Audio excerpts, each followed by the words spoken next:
Hello दोस्तों, कैसे हैं आप लोग। उम्मीद करते हैं कि आप सभी लोग अच्छे होंगे और आप लोगों की पढ़ाई भी अच्छी चल रही होगी। दोस्तों, अभी तक हम लोगों ने रेशनल नंबर पढ़ा था। आज बारी है इरेशनल नंबर की। हम लोग देखेंगे कि इरेशनल नंबर किसे कहते हैं। तो इरेशनल नंबर का डेफिनेशन ऐसा है, number which can not written in the form of p upon Q.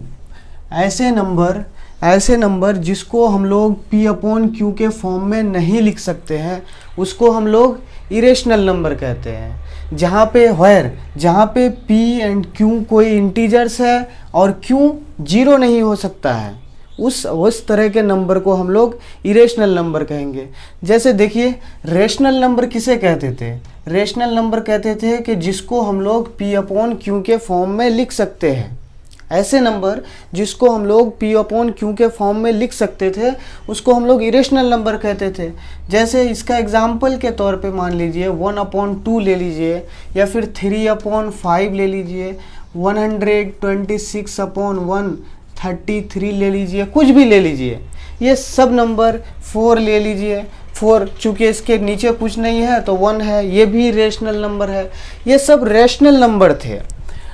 उसी तरह से इरेशनल नंबर क्या होगा, ये रेशनल नंबर इसको हम लोग p अपॉन क्यू के फॉर्म में लिख सकते हैं, है ना।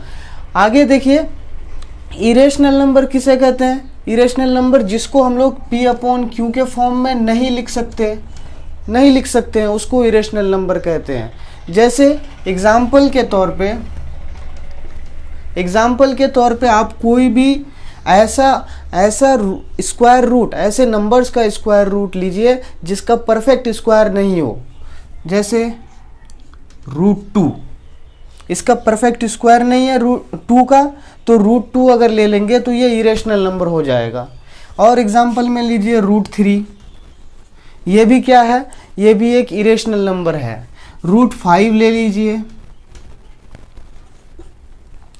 √6 ले लीजिए, √7 ले लीजिए।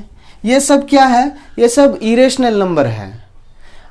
एक चीज़ आप ये बोल सकते हो कि सर ये √2 है, इसके नीचे 1 है, तो इसको हम लोग रेशनल नंबर क्यों नहीं कह सकते हैं। ये तो p अपॉन क्यू के फॉर्म में है ना, इसको p कह सकते हैं, इसको q कह सकते हैं, तो इसको भी रेशनल नंबर कहना चाहिए। लेकिन ऐसा नहीं है। ऐसा क्यों नहीं है, क्योंकि रेशनल नंबर इरेशनल नंबर वो तो p अपॉन क्यू के फॉर्म में लिख सकते हैं, वो तो एक अलग बात है। लेकिन यहाँ पे कंडीशन भी तो है कि जहाँ पे p और q इंटीजर्स होना चाहिए। ये 2 इंटीजर्स नहीं है। ये 1 तो इंटीजर है, लेकिन ये 2 तो इंटीजर नहीं है ना। उसीलिए इसको हम लोग इरेशनल नंबर कहेंगे, रेशनल नंबर नहीं कहेंगे।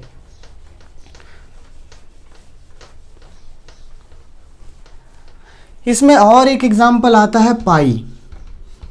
ये पाई, इसके बारे में हम लोग अगले क्लास में जानेंगे कि पाई का वैल्यू आप पूछ सकते हो कि सर पाई का वैल्यू तो 22/7 होता है, 22/7 होता है। फिर ये तो रेशनल नंबर है, लेकिन ये कैसे इरेशनल नंबर है।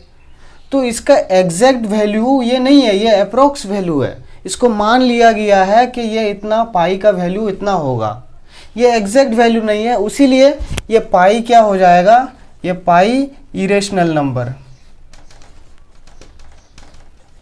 ये पाई इरेशनल नंबर हो जाएगा। ठीक है। तो रेशनल नंबर किसे कहेंगे। रेशनल नंबर ऐसे नंबर जिसको हम लोग p अपॉन क्यू के फॉर्म में लिख सकते हैं, और इरेशनल नंबर ऐसे नंबर जिसको हम लोग p अपॉन क्यू के फॉर्म में नहीं लिख सकते हैं, उसको इरेशनल नंबर कहेंगे। बस सिंपल सा इतना तो है। एग्जाम्पल के लिए आप लोग ये चीज़ याद कर लो कि एग्जाम्पल इरेशनल नंबर का √2, √3, √5, √6 ये सब क्या है, इरेशनल नंबर है।